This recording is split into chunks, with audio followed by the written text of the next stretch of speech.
good governor, a fine guy. You're going to like him here in Sulphur Springs, Rick Perry.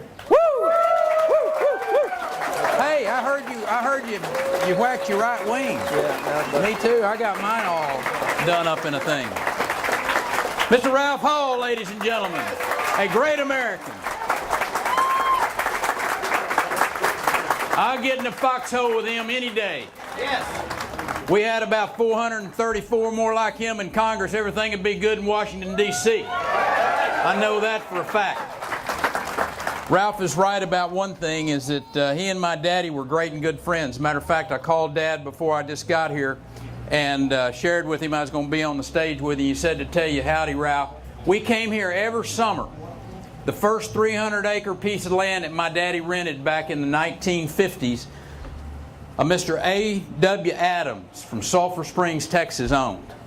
And every summer after we got laid by, we loaded up and drove from just north of Abilene, Texas, to Sulphur Springs. Y'all didn't know you were such a metropolitan area. Bright lights, running water, y'all had it all over here. It was a wonderful place. And this old courthouse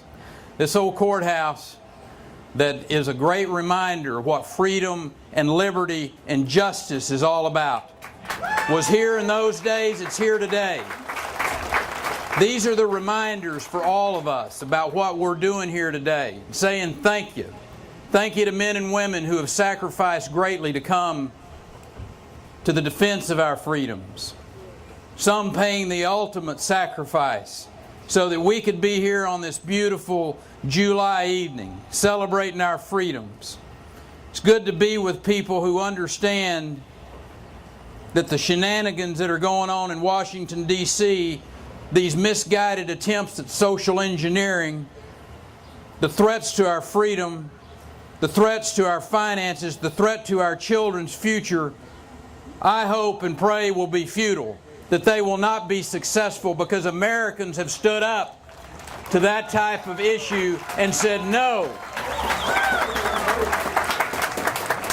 Listen, I mean, folks that may be listening all across the country, we're not here to preach rebellion tonight. We're not here to preach subversion tonight. We're not here to preach insurrection, but to express our love for this great country, to discuss how to keep it from running off the cliff. That's what we're doing here tonight.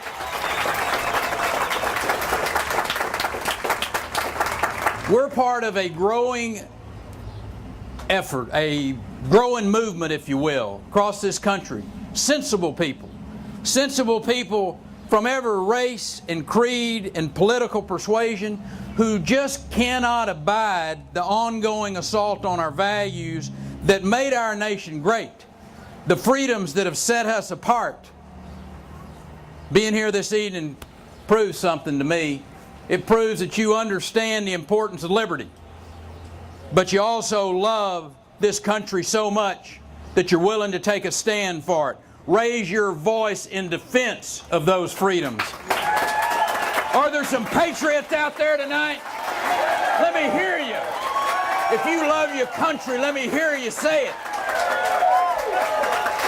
There's a time in our nation's history when people like you, patriots, they had to disguise themselves, to sneak around in Boston, if you will, cities up in the Northeast, in the dark. They risked their lives in order to send a message about unfair taxation. And I'm proud to be able to stand here 236 years later in the brightness of a beautiful Texas evening and show our faces to the world and tell the truth about the state of our nation.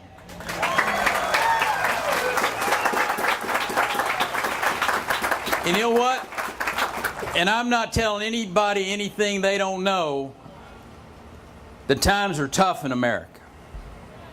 When you look at our current economy, and there are problems that aren't going to fix themselves. And I'm at a loss. Ralph, I'm at an absolute loss how Washington and this administration can justify the approach that they're taking. Our founding fathers put limits on the federal government for a reason.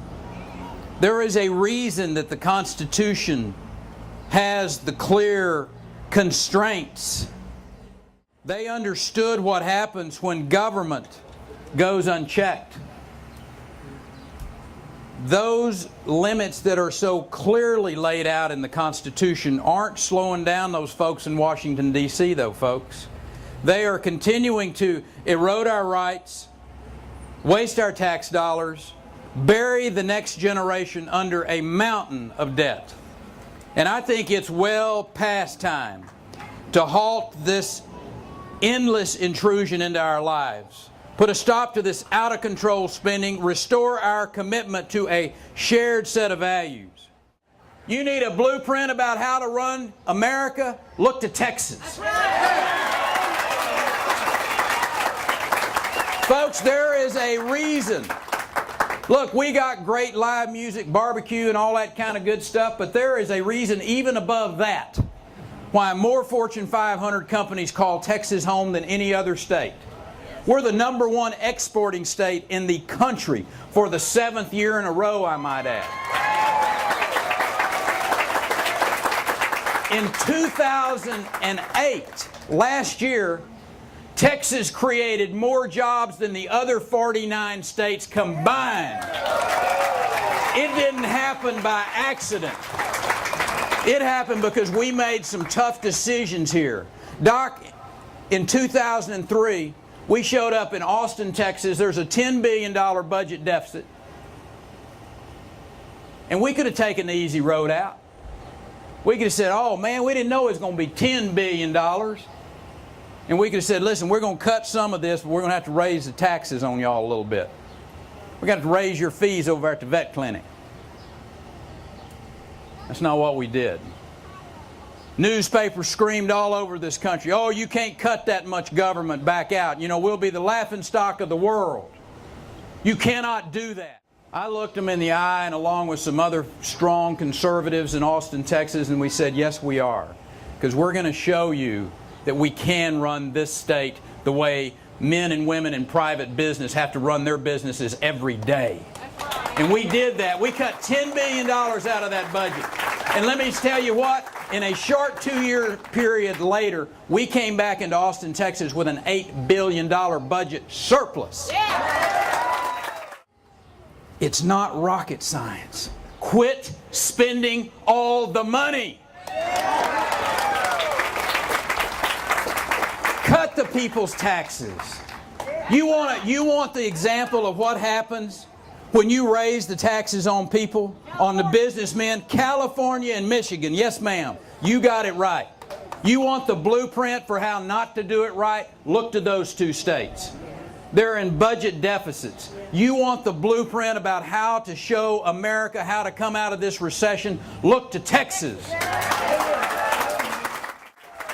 Help us send that Washington, D.C. a message. They need to hear us. They need to hear us loud and clear with a simple, direct message. Cut spending. Cut taxes. Shrink government. Reread the Constitution and return to the values, the lessons, and the precepts that made our country great. You do this, and our country will remain strong. You do this, and the future will be bright for these young Texans that are here. God bless you, and through you, God bless America.